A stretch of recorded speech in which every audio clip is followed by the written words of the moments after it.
Well, today I am extremely blessed because my first guest actually sung gospel, and now I have Reverend Janet Miller with me. So I'm getting very blessed today with all my shows. And it's funny because a lot of my shows I seem to end up with a lot of authors, a lot of singers, and now I'm sort of in the gospel side and I'm being blessed. So I can't complain at all today. You know where I am. I'm down here at the Pepper Mill. Absolutely amazing. You know, every time I walk into this place, Janet, I get very excited and very sort of Vegas-y, but not overpowering, in a kind of a lovely, elegant, beautiful way. It's very pretty down here, isn't it? Oh, no, it is. I love it. It was the first place I ever came when I moved here 44 years ago. You've been here 44 years? I have. So you arrived before you were born? Yeah.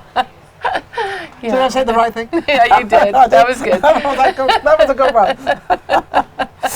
But anyway, I'm down at the Pepper Mill, obviously on the red couch, and everything's wonderful. You know, the Pepper Mill is actually our sponsors, and they take care of us and do everything for us down here. Absolutely amazing. I want to give a shout out to them because they've been amazing for 4 years. In November, it'll be 4 years that I've been filming here, oh, wow. which is absolutely wonderful, and thank you. So anyway, how's it like being a reverend in Vegas, Janet? Well, it's probably like anywhere else in some ways, but well, I've mainly been doing weddings also at many different chapels, but I had a church here. Really? I did, a place for miracles. We just closed it in March. Why? Because one of the main ministers passed away, and so kind of lost its feeling. It did. Yeah. It did. Yeah. But we're doing other little projects that are keeping it alive. Keeping it together and keeping it yeah, we're doing that. Well, doing little things in the community. You've got to have faith. Walk with faith, and every minute seems to be okay. The trouble is that there's only one side I feel. I can only talk about what I feel. Is but staying in faith and trusting faith and being there all the time. I happen to be very lucky because I believe in that. But it's hard. How can you tell the audience to try to stay in faith when so many things in their life kind of go wrong, and they say, well, I've been in faith, and what's going on?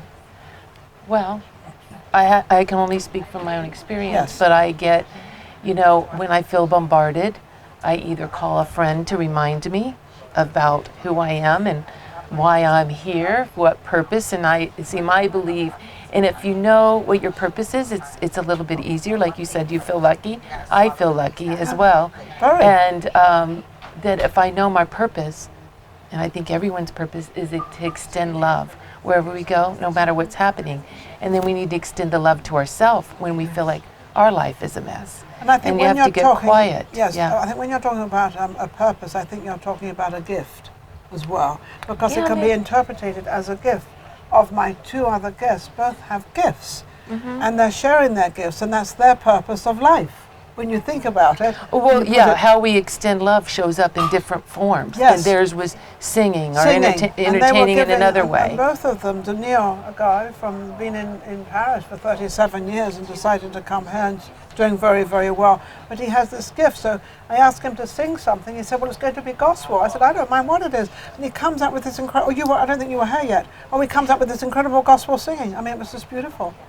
So he's sharing his gift, which is, part of life. It is. It's an extension of love. So how does somebody find that? How does, a lot of people, as I was asking before, they feel a little hopeless, and they may have fallen through the cracks or whatever the case is. What is the best way to kind of get? You said call a friend.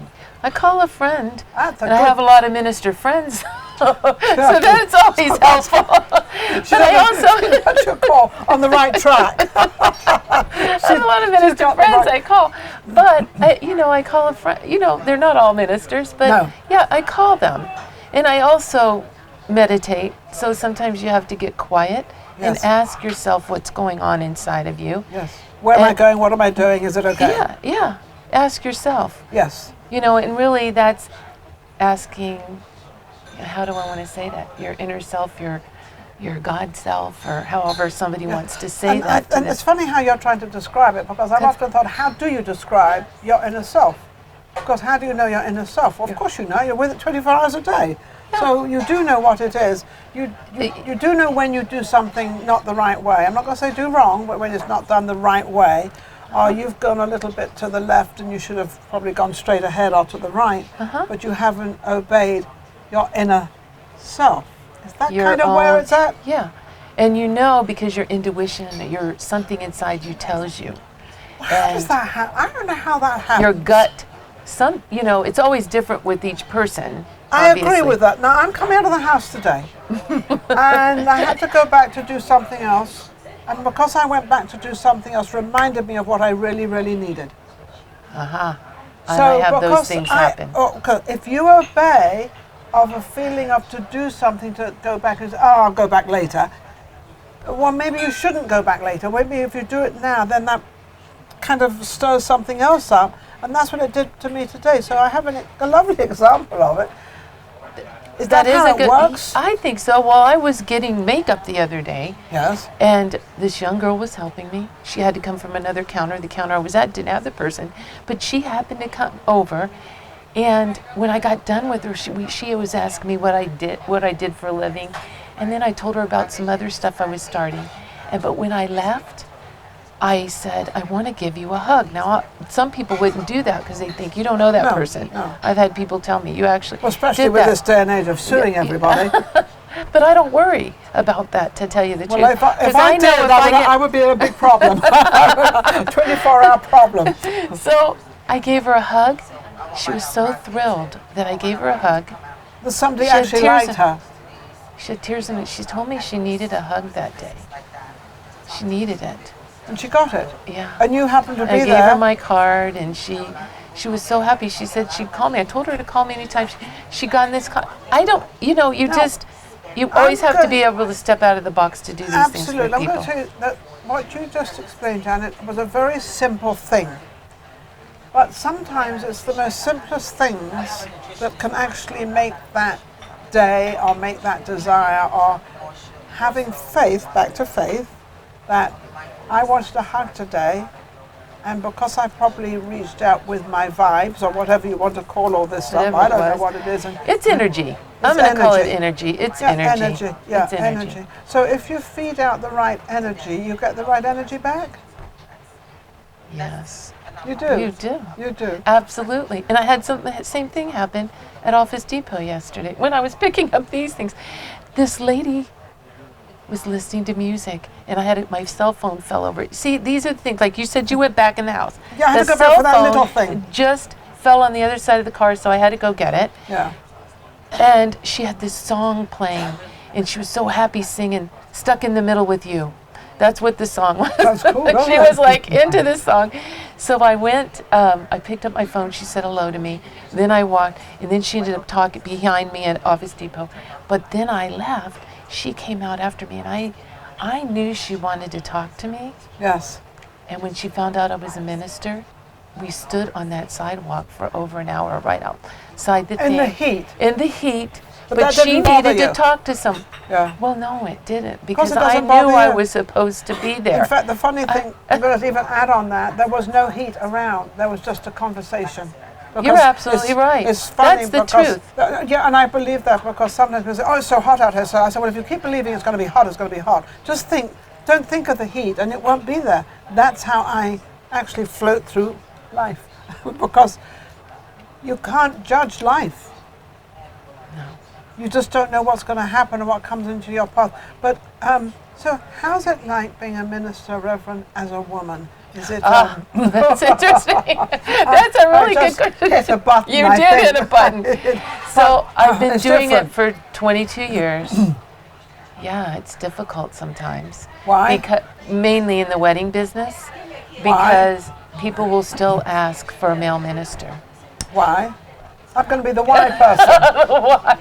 I think it's because, historically speaking, it was a male. People were male ministers. Yes. They were that, especially in the South, because I'm from the South, so I can say that. You know, and there's still people that have that traditional belief system that they do. It's easier now, but I still might be assigned a wedding I'm at like several chapels, and I might get a call or an email saying they want a man. Really? Yeah. Yeah, it happened just a couple months ago. Is that because they feel more comfortable with a man, or? I think because it's they're more used traditional. to it. It's just a tradition. think Because it's sometimes tradition. people are. It's funny because I was in a pit stop place the other day, and this woman comes up, and I'm looking at her, and I'm thinking, why are you in here? Because this is just a man's place where they work. So I happened to, and I listened to her. And I let her serve me. I didn't even think, her not serving me, to be honest. Right. But then I also still had this, does she know what she's talking about? Because this is not a female thing. Normally women don't do that. They don't do that. This woman actually gave me more knowledge about the problem on my car than a man gave me. Because she had no intention of telling me the wrong thing or trying to get me to do this or buy that or do this. She just told me the honest truth.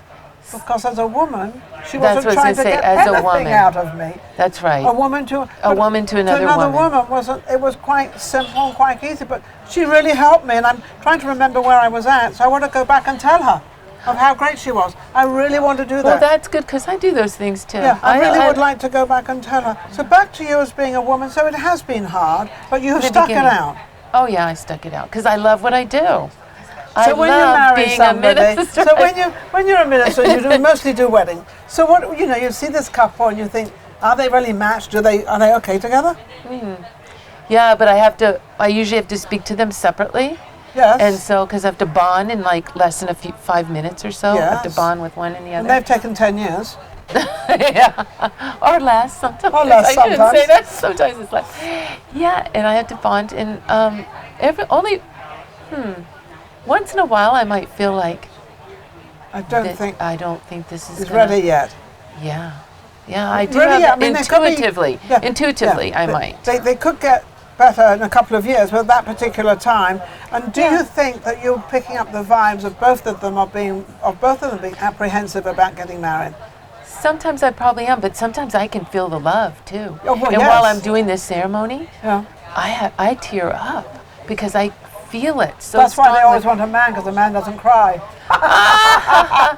Maybe that's Now, true. what is these two things? So then we're going to close up. This is my sign. My card that I enlarge. It tells That's everything that her I do. card. I'm going to put I do that on weddings. there. I do Okay, and what is celebrations. This is my other thing that I do with another minister called We Do Healing Work. Okay, so this is another thing the young lady Janet does, which is healing work. I'm sure you've got that up there. You have perceptional shifts because we do? When we do a healing. Yes, well, we heal them. We get confused, like you were talking about. What would I say to people? Yes, what you say, what you do. When they have releases. When they have releases without speaking. It's like a body release. It is. When it's a body release. It's not I'm saying they're having a conversation. They're not having a conversation. It's a body release. And I used to go to I've been to many churches, but I would walk in and everybody would say, Ninon, you have this aura around you. And I thought, what on earth is an aura? What am I doing? What is this thing? And I don't know what it is. It's like a bubbly, happy energy. I have this. I do. I have energy. I can feel it. I can tell. I don't have to. I pick up on people's energy. I do have a lot of energy, and I don't hide it. No. Because I can't. No, I can't hide it. It's just how it is. And it's a good thing you don't hide it. Yes, and it's kind of, I feel comfortable in most people. But at one time in my life, I was very, very shy. But I would still go through with it. That was an inward thing feeling, but I'd conquer it. Like say, I've got to conquer this. I've got to not feel shy. I've got to get out there. So, is that what most people want? They want to try and get out there and feel wanted. But they can't. They have blocks. So that's what this other healing is about, releasing blocks. So this healing is about unblocking your feelings. Yeah, how can anybody get to you and reach you? How can they reach me on my cell phone? 702-332-9035. My email is Rev, R-E-V, Jan, J-A-N-M, @yahoo.com. And again, my phone number is 702-332-9035. Now, this is a woman, you've got to know, definitely in Vegas, because Vegas has got its ups and downs, because we have gambling here. Everybody loves to gamble. You can't tell me people don't like gambling, because the majority of people in this town like gambling. That's why they come here. Oh, that's true. I worked as a shift manager in a hotel before when I was doing this, so I know. So you know all about the gambling. I do. And there's nothing wrong in gambling as long as you don't ruin your life doing it. That's all. Correct. Thank you for watching Vegas Live with Ninon. Don't forget to go to YouTube and subscribe.